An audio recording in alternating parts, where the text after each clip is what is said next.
Magandang gabi po, Luzon, Visayas at Mindanao. Nagtuklap ang mga bubong at nagtumba ang mga puno. Ang ilan sa mga pinsalang iniwan ng bagyong Nika sa Dilasag, Aurora, kung saan ito naglandfall. Kaya ang mga residente nananawagan na ng tulong. Ang ilan, wala nang makain at pinadapa rin ng bagyo ang kanilang mga kabuhayan. Dagdag dagok pa ang pag-apaw ng ilog sa ilang lugar kaya hindi makatira ng relief goods. At live mula sa Dilasag, Aurora, nakatutok si Darlene Kai. Darlene. Mel, Emil, Vicky, itong bayan ng Dilasag sa Aurora, yung pinakanapuruhan ng bagyong Nika sa buong probinsya. 100% ng bayan yung apektado kaya nananawagan ng tulong yung mga residente rito.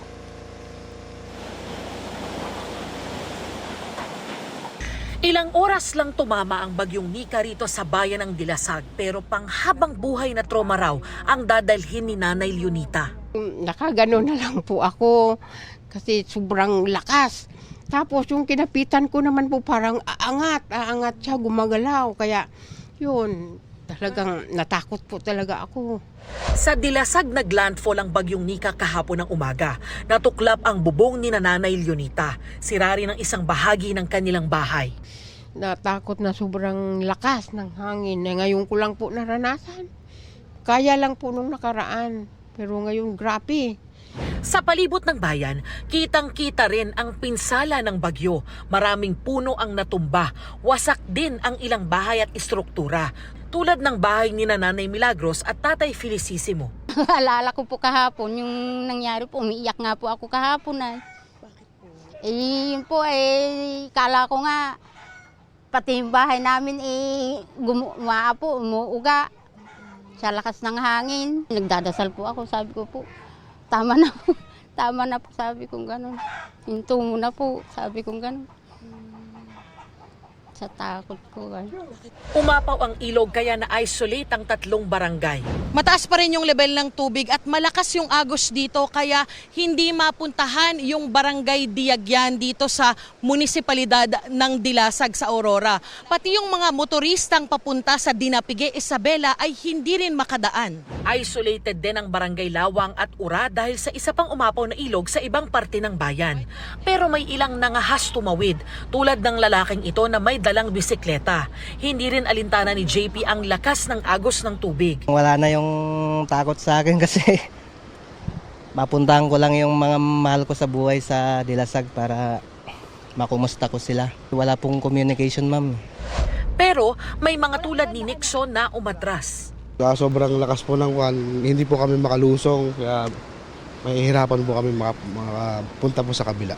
Pinipilit po namin makontak sila ngayon pero gawa nga po, sabi ko nga po, gawa po ng sila ay isolated pa, no, gawa po ng ilog, no, kahit naman po umaraw po ngayong maghapon ay hindi pa rin po kami makatawid. Parang sir ang mangyayari, maabot pa lang sila ng relief tulong kapag medyo umupa na yung tubig, no? Opo, ganun po ang mangyayari. Sa katabing bayan ng Kasiguran, wala nang baha pero matindi rin ang pinsalang iniwan ng bagyo.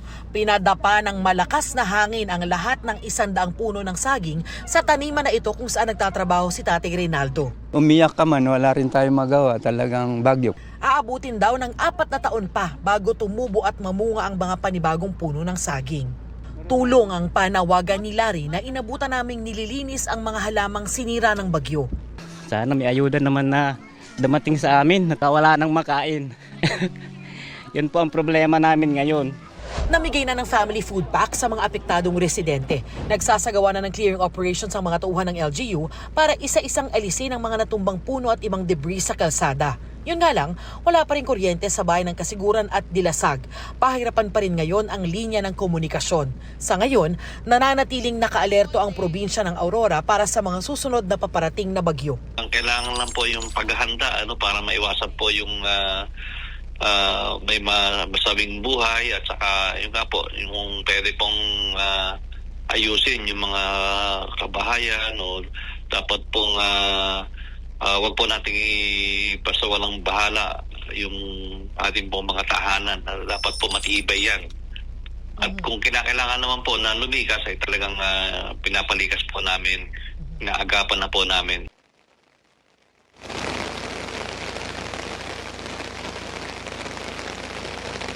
Vicky, nagsimula na namang bumuhos yung malakas na ulan dito. Samantala, sabi naman ng LGU ay maaari pa raw abutin ng 1 buwan bago maibalik yung supply ng kuryente dito sa bayan.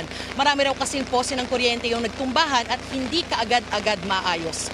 Yan yung latest mula rito sa Dilasag, Aurora. Balik sa'yo, Vicky. Maraming salamat sa iyo, Darlene Kai.